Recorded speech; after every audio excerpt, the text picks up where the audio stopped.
नमस्कार। आसंतु आज एक बहुत सुंदर विषय कथा हेबा। देखंतु गोटे पवित्र तीर्थयात्रा केवल गोटे जगारू आउ गोटे जगह जीवा नुहे ना, यह एमती एक यात्रा जहाँ साधारण माटी पानी को एक पवित्र क्षेत्र रे बदलाई दिए, जोंठी प्रत्येक पहाड़ प्रत्येक नदी आउ प्रतिटी जंगल निज भितर एक गभीर कहानी लुचि रखि थाए। तेबे मूल प्रश्न हेउछि केमिति गोटे साधारण जगह एते पवित्र होई जाए। कौन सेही जिनिस जहा एक भूखंड को पवित्रतार मान्यता दिए? आउ एहार उत्तर ना, सेही स्थान सह जड़ित कहानी आउ लोकंक विश्वास भितरे ही लुचि रहिछि। आजि आमे सेही भଳି एक यात्रार गभीरता को बुझिबाकु चेष्टा करिवा। तेबे सेही प्रश्नर उत्तर खोजिबा पाई आसंतु वैष्णव परंपरार सबुठारु प्रसिद्ध तीर्थयात्रा ब्रजमंडल परिक्रमा विषय जानिबा। मने रखंतु, एइटा खाली चालिबार यात्रा नुहे, एइटा हेउछि आत्मार एक अनुभूति। तो परिक्रमार मूल अर्थ हेउछि प्रदक्षिण करिबा। एहा एक पवित्र स्थानर चारिपाखे बुलिबार प्रक्रिया। एहा द्वारा जे यात्रा करुछि से सेही जागार आध्यात्मिक शक्ति सह जोड़ी होई जाए आउ निजकु सेही पवित्रतार एक अंश बोली अनुभव करे। तेबे एही मुख्य यात्रा आरंभ हेबा आगरु तीर्थयात्री माने मथुरा सहर रे किछि जरूरी प्रस्तुति करंती। प्रथम काम हेला जमुना नदीर 25टी पवित्र घाटरे स्नान करी निजकु शुद्ध करिबा।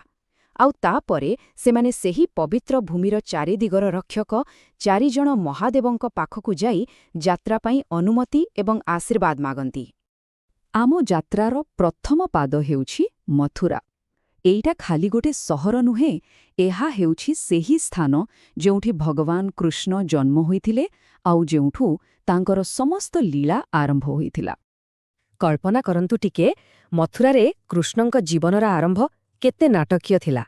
कारागाରରେ जन्म, राति अधारे गोपନରେ गोकुळକୁ ସ୍ଥାନାନ୍ତର, ଆଉ ଶେଷରେ ଜଣେ ଯୁବକ ଭାବରେ ଫେରିଆସି ଅତ୍ୟାଚାରୀ ମାମୁ କଂସକୁ ବଧ କରିବା, ଏହି ସବୁ ଘଟଣା ହିଁ ତାଙ୍କର ଦିବ୍ୟ ଉଦ୍ଦେଶ୍ୟ କ'ଣ ଥିଲା ତାହା ସ୍ପଷ୍ଟ କରିଦିଏ।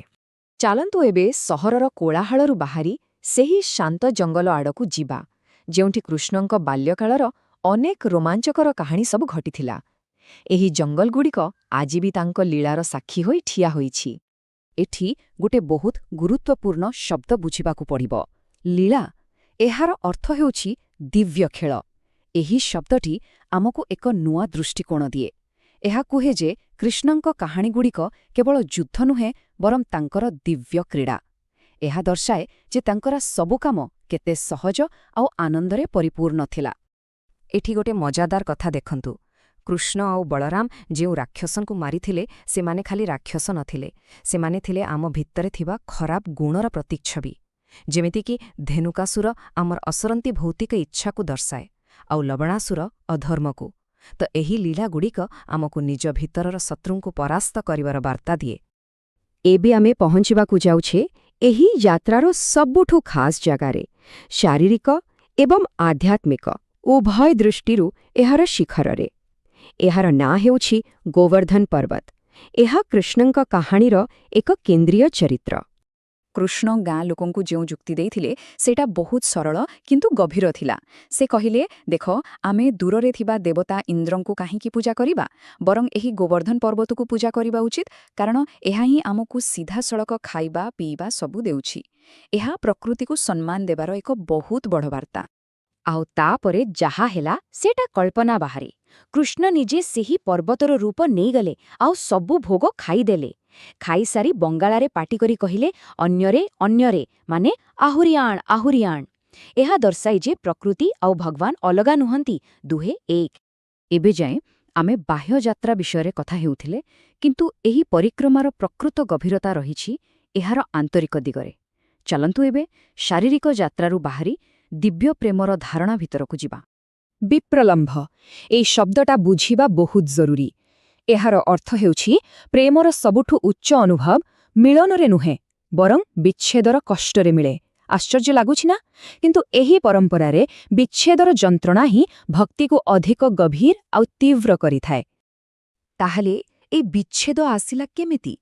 ଏହା ପଛରେ ବି ଗୋଟେ ଦିବ୍ୟ କାହାଣୀ ଅଛି। ଯେତେବେଳେ କୃଷ୍ଣଙ୍କ ବନ୍ଧୁ ଶ୍ରୀଦାମ ରାଧାଙ୍କ ଭକ୍ତି ଉପରେ ସନ୍ଦେହ କଲେ, ରାଗରେ ଉଭୟ ପରସ୍ପରକୁ ଅଭିଶାପ ଦେଇଦେଲେ। ଆଉ ସେହି ଅଭିଶାପ ହିଁ ରାଧାଙ୍କୁ ପୃଥିବୀରେ କୃଷ୍ଣଙ୍କଠାରୁ 100 ବର୍ଷର ବିଚ୍ଛେଦ ସହିବାକୁ ବାଧ୍ୟ କଲା।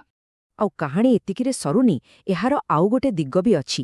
ସେହି ଶ୍ରୀଦାମ ପରବର୍ତ୍ତୀ ସମୟରେ ଶଙ୍ଖଚୂଡ଼ ରାକ୍ଷସ ଭାବରେ ଜନ୍ମ ନେଲେ।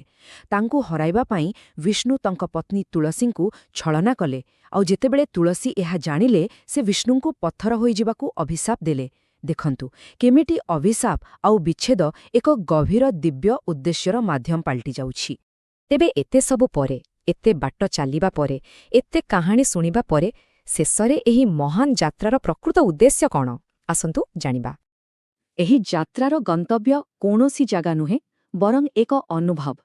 ଆଉ ତା ହେଉଛି କୃଷ୍ଣପ୍ରେମ। ଏହା ହେଉଛି ଭଗବାନଙ୍କ ପ୍ରତି ସେହି ଶୁଦ୍ଧ, ନିଃସ୍ୱାର୍ଥ ପ୍ରେମ ଯାହାକୁ ପାଇବା ହିଁ ଏହି ସମଗ୍ର ଯାତ୍ରାର ଏକମାତ୍ର ଲକ୍ଷ୍ୟ। ଆଉ ଶେଷରେ ଏହି ବାକ୍ୟଟି ସବୁ କିଛି କହିଦେଉଛି।